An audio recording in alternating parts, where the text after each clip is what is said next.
며칠 뒤 손수 준비해온 음식들에 케이크까지. 나가지고 해야지. 휴일이면 찾아오는 광수 씨의 딸 연영이가 오늘은 평소보다 신경을 더 많이 써왔다. 손님이라도 오는 걸까? 프라이팬에 구워 먹어야 맛있지. 좀 구워왔는데 네. 더 구워야지. 그럼 가스레인지를 구워서 먹는 게? 아니면 버섯을 구워 내가 밖에서 구워올게. 그때 누군가가 집 안으로 들어선다. 들어가 봐요. 안녕하세요, 어머니. 어머니 오셨어요? 응. 네. 아들 여기다 갖다 놓고서도 아버지도 어디 아픈 데는 없었시요? 네? 얘 어디 갔어? 누구? 홍수. 산에가 있어. 산에가 있어. 산에가 있어? 예. 고추장이거든? 고추장? 그럼 밖에 다니는 안나야. 그거 내가 받을게. 놔둬. 밖에 다니는 건지지? 고추장은? 어제가 내 놔준 날이라 엄마가. 예? 그것도 몰랐어. 아 언제 알았어? 몰랐어. 딸이 있어서 챙겨주니까 됐어. 엄마는 못했으니까. 내가 엄마를 챙겨드려야지 뭐 어머니가 나를 챙겨주겠어. 많이 걱정이 되더니 재성이 와서 제 동생 같이 사니까 걱정이 덜 돼. 산에 갔다 오니? 예. 성숙이는? 영숙이 붙었어. 아파서. 삼형제가 함께 사는 집에 처음 오신 어머니. 단출한 살림살이가 총동원되고 연영인 오리고기까지 준비했다. 3분의 1만 거. 그래서 3분의 2. 38병 정도 나오더라고. 아픈 아들을 늘 궁금해하시던 어머니는 휴일을 맞아 여섯째 아들을 앞세워 먼 걸음을 하셨다.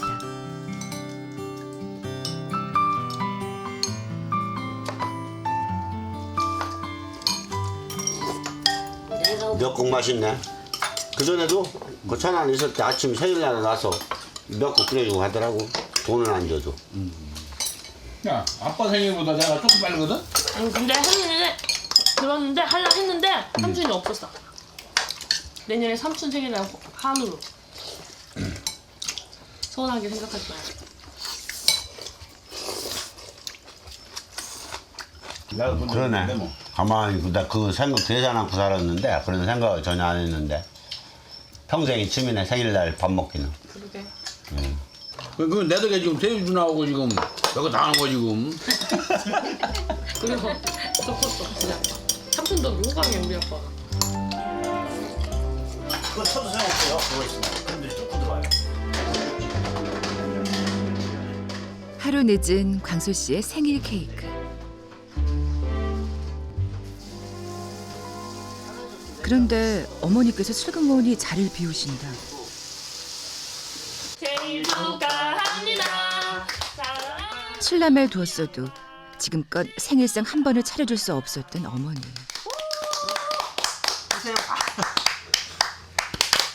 고맙습니다. 키고. 응. 평생 취미요 이게. 동생들이 우리 형 생일 축하합니다 하는 건 진짜 평생 처음이겠구먼. 응, 그렇지. 우리 엄마도 마음속으로는 생일잔치 이렇게 못 차려주고 뭐 부지하게 네? 좀 그러실 거요. 마음이. 마음속으로는. 속상한가 봐. 아까 그 얘기에서 평생 내가 이 생일잔치 취미했다고 어머니. 근데 어렸을 때는 어려워서 생일잔치 못 해줬을 테고 뭐 그 내가 어느 정도 성인이 돼서 맨날 떠돌아다니나고 한 번도 못 얻어먹었을 테고.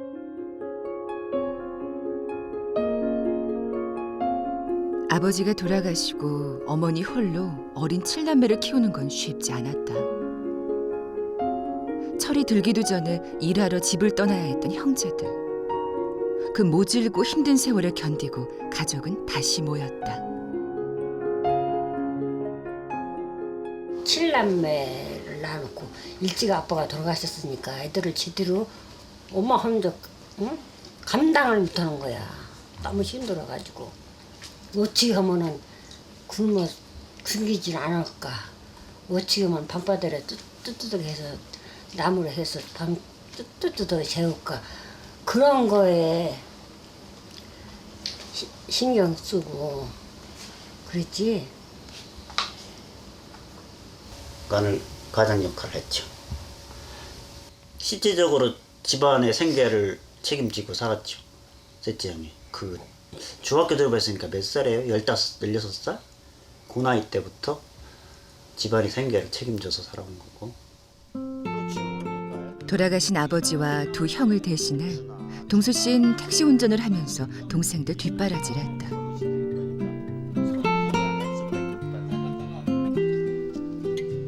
집안의 가장으로 어린 동생들의 아버지로 살며 동수 씨는 가족을 지켜냈다. 그런 동수 씨를 위해 이젠 형제가 뭉쳤다. 형아, 아이고 이쁘다.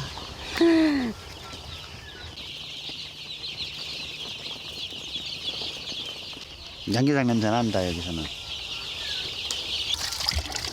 척박한 산을 멋지게 일궈놓은 형들. 동생 인수 씨에게 형들의 모습이 새삼 크게 보인다. 살아서 웃는 거구만. 상수도 갔나? 상수도 못 끌어당겨가지고.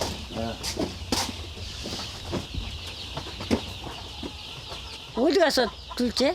너 안 갈 거야 이거 심으라? 어디? 이거 심으라. 엎드려서. 효자들한테 얘기하면 뒤요. 불효자 나한테 얘기해봐야 시도 안 맥히니까. 말없이 앞장서는 효자다. 옛날부터 효자들이었어요. 옛날부터. 어머니 말이라면은 그냥 칼간 죽은 조상 모시던 것이. 그런 둘도 없는 아들과 부추를 심는 어머니. 이제 한 건 더. 아이 그렇게 파놓고서 예. 내가 척척척 놔야. 요. 근데 하나 심어. 하고 하나 심해지고 안 심어?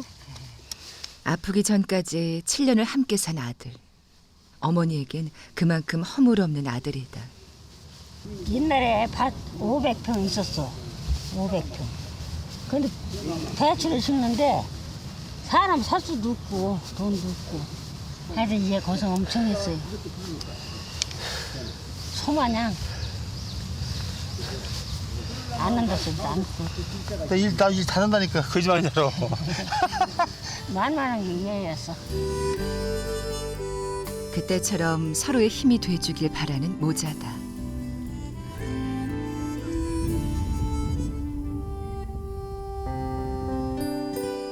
며칠 뒤 햇볕 쨍쨍한 오후.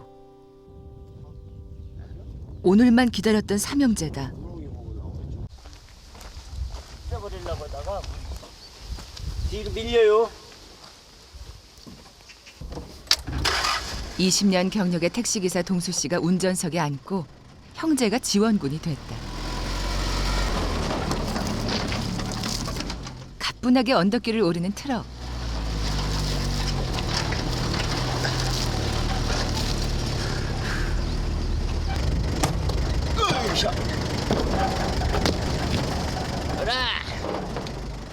함께라면 두려울 것도 못할 것도 없는 용감한 삼형제. 거침이 없어 보인다.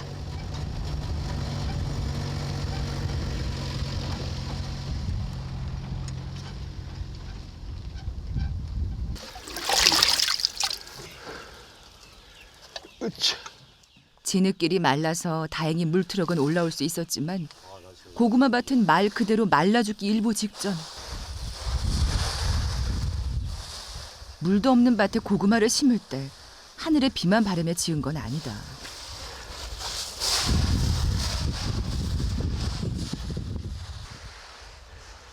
개가 난 산에 상수도 시설이 없는 척박한 땅. 농작물이 자라기엔 힘든 상황. 누가? 이영구 씨 부인이.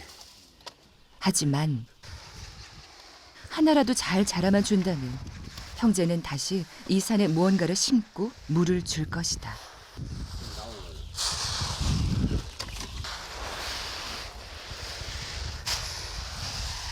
그러니까 싱싱하지 않으면 물 주고 또 싱싱하지 않으면 또 물 주고.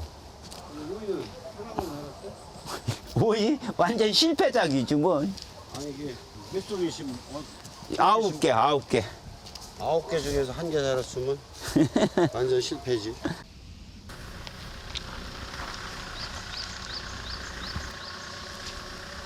그날 오후 집을 나서는 트럭. 도배일이 아니고선 좀처럼 동수 씨 곁을 떠나지 않은 형. 그런 광수 씨가 오늘은 어딜 가는 걸까?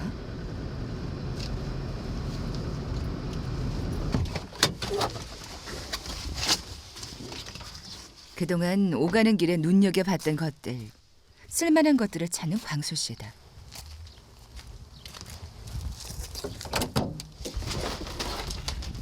당장은 수입이 없는 삼형제의 살림.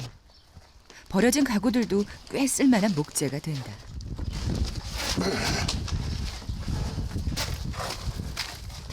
아버지가 돌아가시고 17에 집을 나간 광수 씨.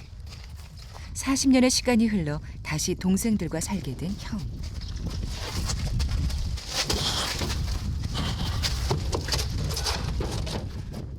광수 씨는 부지런히 그리고 전력을 다해서 든든한 형이 되려고 한다. 저걸 많이 몇 갖다 놔야 저기 뭐한데 혼자 들 수밖에 없으니까. 근데 그만 뭐가 나와.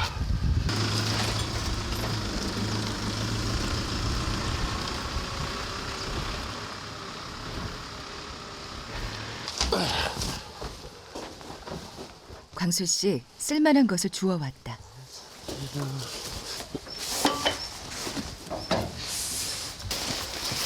이거 한 거라도 주워온 건 내 거니까 소중하게 해야지. 응?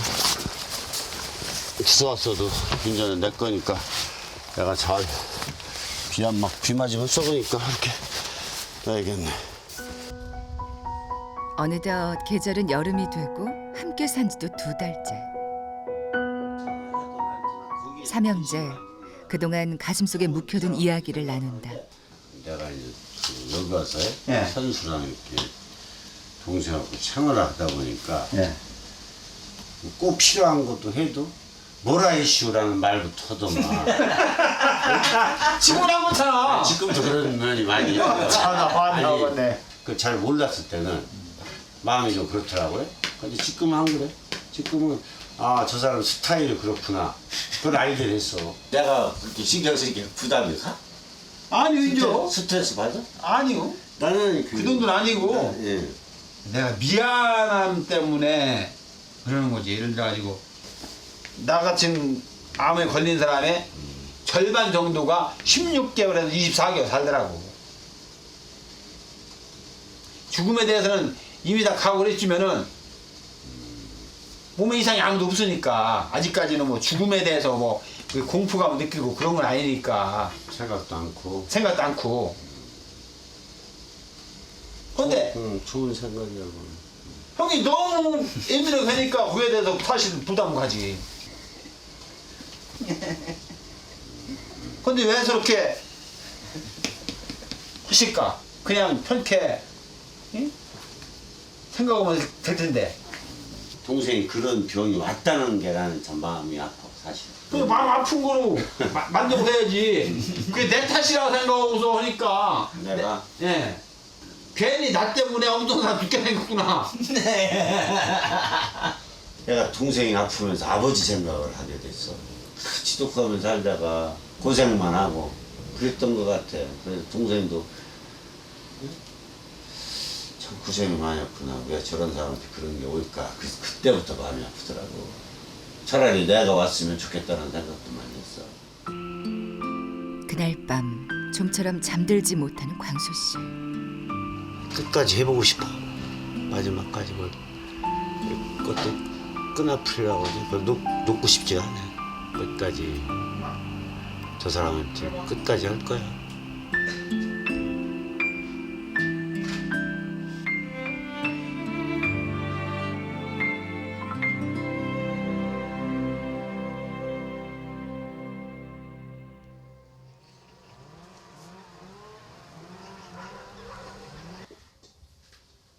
다음 날 아침. 어젯밤 늦도록 잠을 못 잔 광수 씨.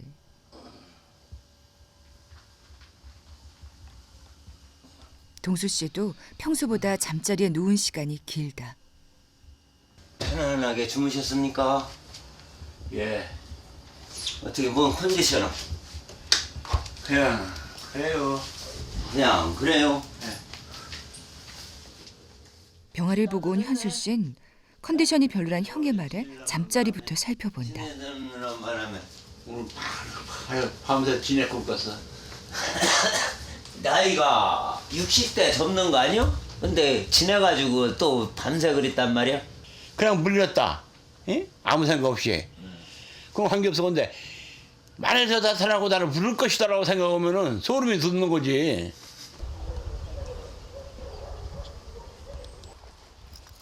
산 위엔 못 보던 가족이 또 한 마리 늘었다.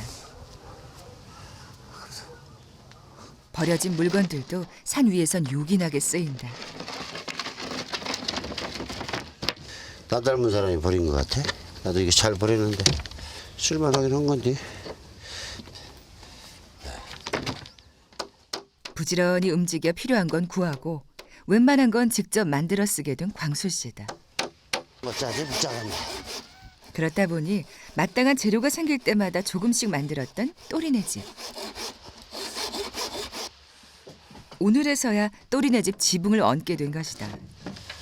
이렇게. 예. 깨져도 상관없는 몇 개 상관없지만 발전하면 집도 질 텐데 사람 집도 가지뿐이 아니고. 개집 완성이네. 병아리를 지켜줄 견공들에게 요까지 깔아주는 동수 씨다. 들어가 봐. 이제. 또리 형제에게 그럴싸한 잠자리가 생겼다.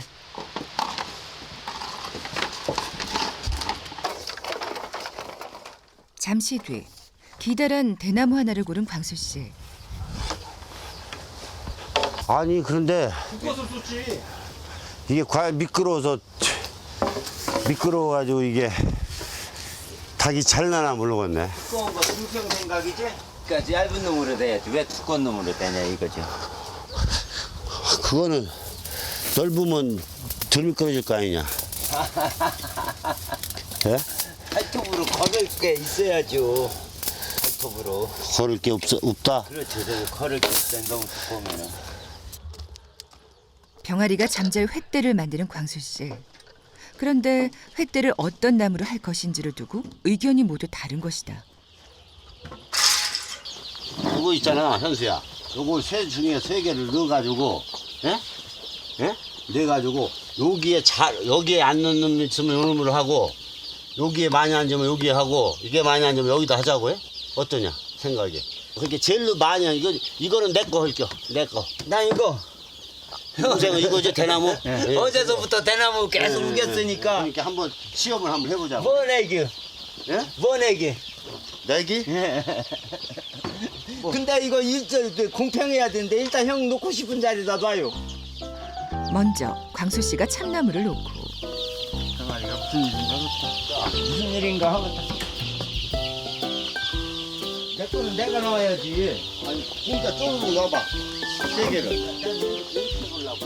동수 씨의 대나무, 현수 씨의 강목. 이렇게 세워놔야지. 오늘에 동수 형 거 이리 줘. 아니 동수 거 네. 선생님 오지 않나. 병아리는 어떤 나무를 선택할까? 이제 30분 있다가 벌써 올라가.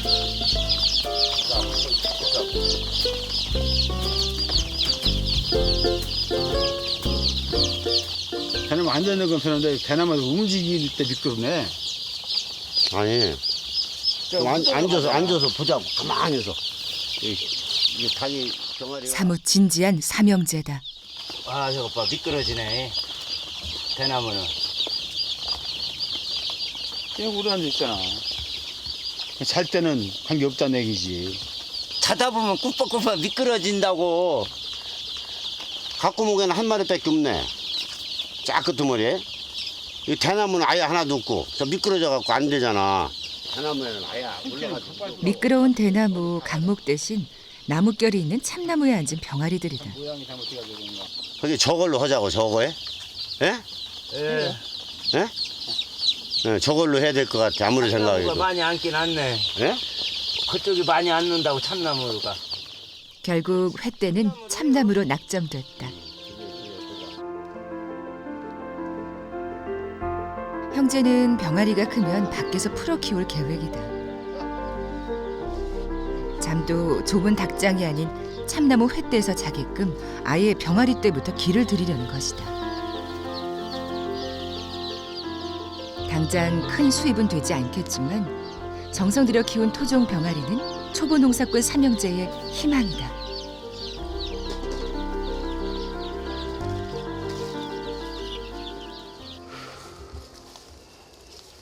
그날 오후 밤새 꿈자리가 사나우던 동수 씨는 형제들보다 좀 일찍 산에서 내려왔다. 피로 때문일까? 여느 때보다 더 지쳐 보인다. 그런데 재빨리 빗자루로 뭔가를 잡는 동수 씨.